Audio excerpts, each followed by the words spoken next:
አማራንና አማራነትን ተቃውሞ አብይን በድሮን የሚጨፈጭፍንን መዘንጋት ነው። እኛ በጥይት ተገደሉ ብለን ያን ሁሉ መስዋዕት ስንከፍል፣ እነሱ ግን እኛ በድሮን ስንጨፈጨፍ በሞርታር ወገኖቻችን ሲያልቁ እነሱ ጉዳይም አሉ። ስለዚህ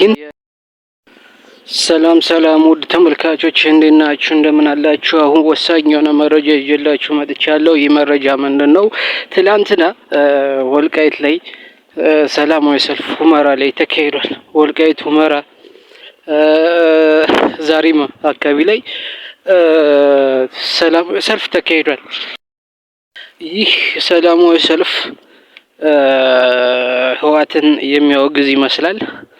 ነገር ግን ለብልጽግና ነው ድጋፍ የሰጠው። ከዚህም አልፎ ፋኖን የተቃወመው። እንደሚታወቀው ሁለት አይነት ህወሓቶች አሉ። እነዚህ ሁለት አይነት ህወሓቶች እነማን ናቸው?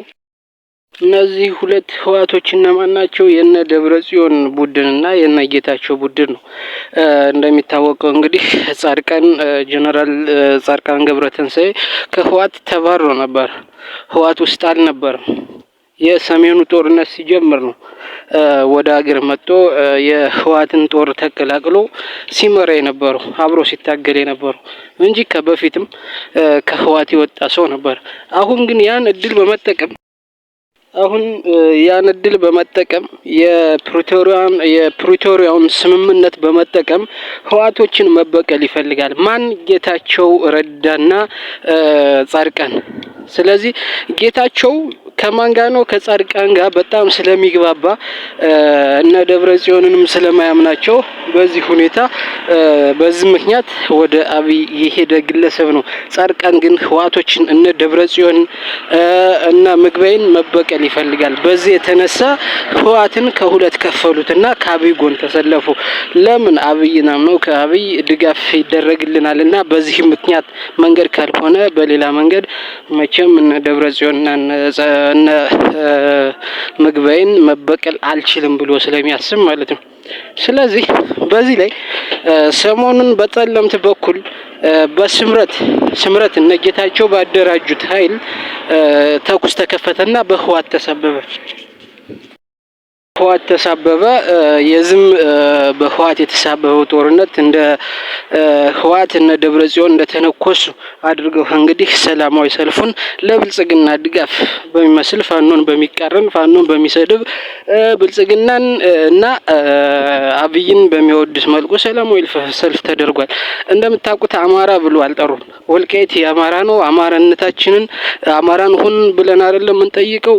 በአሁኑ ሰላማዊ ሰልፍ የተረሳ ጉዳይ ነው። ተረስቷል። አንድም ቦታ ላይ የለም። በርካታ ባነሮች አሉ። ነገር ግን ከዛ ሁሉ ባነሮች አማራነትን የሚገልጽ አንድም ሁኔታ የለም።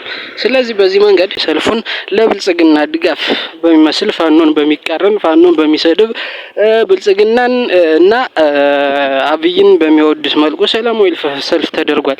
እንደምታውቁት አማራ ብሎ አልጠሩም። ወልቃይት የአማራ ነው። አማራነታችንን አማራን ሁን ብለን አይደለም የምንጠይቀው። በአሁኑ ሰላማዊ ሰልፍ የተረሳ ጉዳይ ነው። ተረስቷል። አንድም በጣም ትኩረት ሊሰጠው ይገባል። ይህ የትናንትናው ሰላማዊ ሰልፍ ከፋኖ ጸር ነው። አማራነት ጸር ነው። የአማራ ብሔርተኛን የሚጠላ ነው።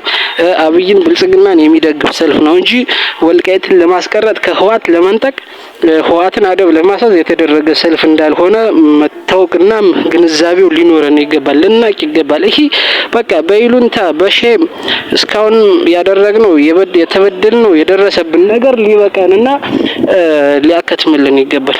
ከዚህ በላይ ልንጃጃል አይገባም። ምክንያቱም በዳንሻም በሁመራም በወልቃይትም የተደረገው ሰላማዊ ሰልፍ የአማራንና አማራነትን ተቃውሞ አብይን በድሮን የሚጨፈጭፍንን መዘንጋት ነው። እኛ በጥይት ተገደሉ ብለን ያን ሁሉ መስዋዕት ስንከፍል፣ እነሱ ግን እኛ በድሮን ስንጨፈጨፍ በሞርታር ወገኖቻችን ሲያልቁ እነሱ ጉዳይም አላሉ። ስለዚህን ልንወስንበትና ሊቆርጥልን ይገባል።